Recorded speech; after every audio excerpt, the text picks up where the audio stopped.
Hello, I hope आप सभी लोग अच्छे होंगे।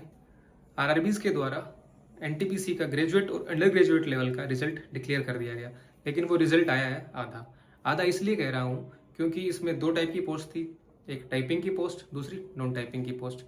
अभी सिर्फ नॉन टाइपिंग की पोस्ट के लिए रिजल्ट डिक्लेयर किया गया है और जिन कैंडिडेट ने टाइपिंग का एग्ज़ाम दिया था वो काफ़ी परेशान है क्योंकि 2-3 महीने बीत चुके हैं, अभी तक उनका रिजल्ट नहीं आया है। सो आज की इस वीडियो में मैं इसी रिगार्डिंग आपके साथ इन्फॉर्मेशन शेयर करने वाला हूँ कि जिन भी कैंडिडेट ने टाइपिंग का एग्ज़ाम दिया है उनका रिजल्ट कब तक आ सकता है। इसके पहले आप मेरा प्रीवियस वीडियो भी जाके देख सकते हैं, जब किसी भी कैटेगरी का रिजल्ट नहीं आया था उस टाइम पे मैंने आपको बताया था कि सारी ऑर्गेनाइजेशंस इलेक्शन में बिजी हैं। जैसे ही 5 राज्यों के विधानसभा इलेक्शन कंप्लीट होंगे, उन इलेक्शंस का रिजल्ट आ जाएगा, उसके बाद आप लोगों का रिजल्ट आने की संभावना है। और हुआ भी सेम वैसा ही। जैसे ही 5 राज्यों के विधानसभा चुनाव का रिजल्ट आया, उसके 15 दिन के अंदर ही आप लोगों का रिजल्ट पब्लिश हो चुका था। जब मैंने वो वीडियो पब्लिश किया था तो काफ़ी ज्ञानी लोगों के कमेंट आ रहे थे कि आपको क्या पता, आप बड़े ज्ञानी हैं, रेलवेज का इलेक्शन में क्या काम है एंड ऑल दैट।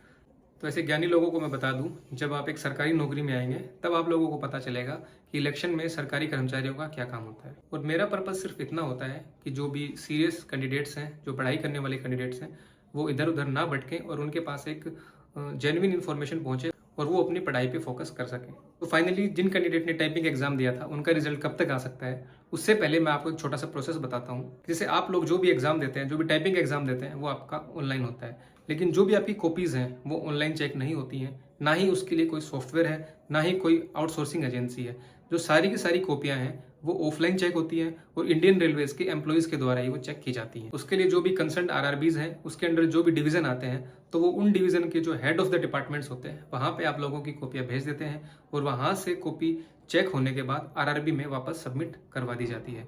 और आरआरबी के द्वारा इन कॉपीज़ को चेक करने के लिए एक टाइम दे दिया जाता है कि आप लोगों को इतनी कॉपी है और इन कॉपी को इस टाइम से पहले आरआरबी में चेक करके सबमिट करवाना है। और जैसे ही सभी आरआरबीज़ में सभी कैंडिडेट की कॉपी चेक होने के बाद डेटा आ जाता है, आरआरबी फर्दर उस डेटा को कंपाइल करके रिजल्ट डिक्लेयर कर देता है।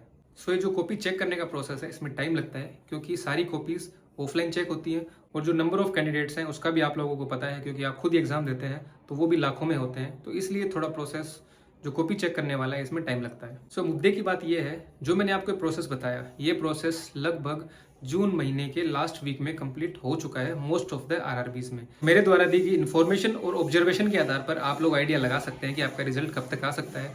बाकी रेलवेज की जो भी सेंसिटिव इन्फॉर्मेशन है वो मैं यहाँ पे शेयर नहीं करूँगा। जो भी इन्फॉर्मेशन रहती है और जो भी मेरी ऑब्जर्वेशंस है, उसके आधार पर मैं आप लोगों को सिंपली इतना बता सकता हूँ कि आप लोगों का टाइपिंग का रिजल्ट जुलाई मंथ के एंड तक आने की पूरी संभावना है। और मेरे बैकग्राउंड में कुछ साउंड आ रहा होगा, उसके लिए मैं माफी